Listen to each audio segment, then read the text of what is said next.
છેલ્લે પછી આવી ગયા જો મસ્જિદમાં પાછા રાંધવાનો મોટો સામાન લઈને મસ્જિદમાં આવી ગયા. હવે રાંધવાનું બધું દાળ રાઈસ બનાવવાના છે એને દાળ બને અમુક હાડી બની જાય અમુકથી બી હાડી બને અમુક દાળ એવી ને એવી જ રહી જાય ને એકલું પાણી દાળ અલગ ને પાણી અલગ પેલું નહીં શું કે દાળ ને પાણીમાં દુશ્મની હોય ને તેવું થાય. અમુક વખતે એવું થઈ જાય દુશ્મની થઈ જાય અમુક વખતે બરાબર ને અમુક વખત હાડી બી બની જાય અમુકથી ને રાઈસમાં બી અમુક વખત કાચા રાઈસ રહી જાય ને અમુક વખત બરાબર બી બને ને ચાલા કરે.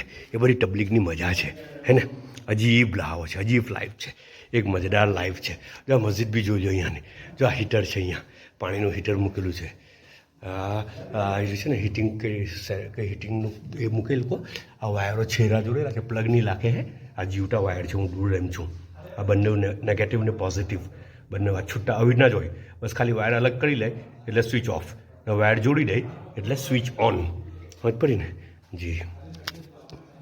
સામાન તો પડેલો છે હવે આ બધો ટામનો સામાન ખોલવાનો આ બાટલો એ કરવાનો ચાલુ કરવાનો કેમ કે આજે નવી વસ્તીમાં આવેલા છે ને એટલે બધું ઠેલા ખોલવાના બધા બાટલોના અને એને બધું સેટિંગ કરવાનું. આ સાચેરો તાલીમ કરીને બધા હુટેલા છે ઠાયકા હે હવે ખાવાની વાળ બી જોતા હોય પણ ભૂખા હોઈ ગયા બિચારા કંઈ નહીં ઇન્શાલ્લાહ રંધાઈ જાય હમણાં ને જોહર પહેલાં કદાચ ખવાઈ બી જતું રહે. ખાવાનું રેડી હવે ખાવા બેસું હે ને. હા જે હોય તો સબર ને સુકર કરીને ખાઈ લેવાનો.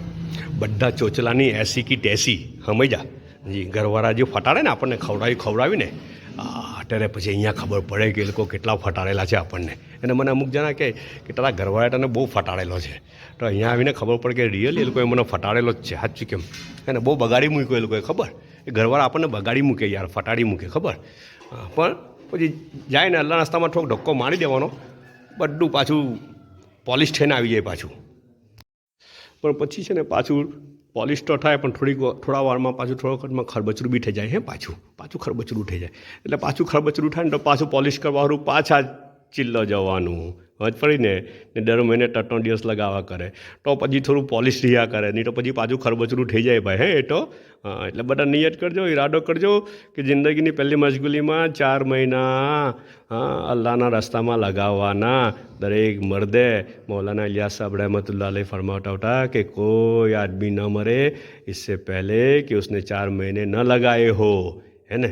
હા એટલે 4 મહિનાની નિયત મશગુલીમાં ફુરસત તો કોઈને નથી મશગુલીમાંથી ટાઈમ કાઢવો પડે હે ને પછી દર વર્ષે 40 દિવસ ને મહિનાના 3 દિવસ ને રોજની મસ્જિદવાર જમાત ને રોજની તાલીમ એક ઘરની ને એક મસ્જિદની ને હપ્તાના 2 ગસ એક પોતાની મસ્જિદનો ને એક પડોશની મસ્જિદનો. બધા પોતાનો ખ્યાલ રાખજો.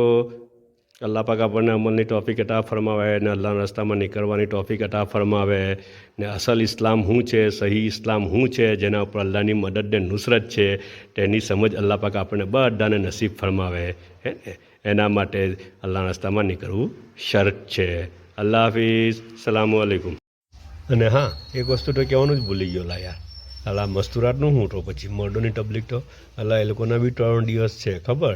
હા 2 મહિના પછી એક વખત 3 દિવસ લગાવવાના એ લોકોએ ને પછી 2-3 વખત 3 દિવસ લાગે ને તો પછી 10 દિવસ લગાવવાના ને 10 દિવસ 1-2 વખત લાગી જાય તો પછી એ લોકોએ બી ચિલ્લો લગાવવાનો છે અને ચિલ્લો લાગી જાય ને તો પછી બેરૂન ફોરેન જમાતમાં 2 મહિના એ લોકોએ બી જવાનું છે. આ બધાની રિસ્પોન્સિબિલિટી છે ખાલી મર્દોની નહીં મસ્તુરાતની એટલે લેડીઝોની બી જવાબદારી છે આ જી. ઓકે મહિલા અલ્લાહ હાફિઝ.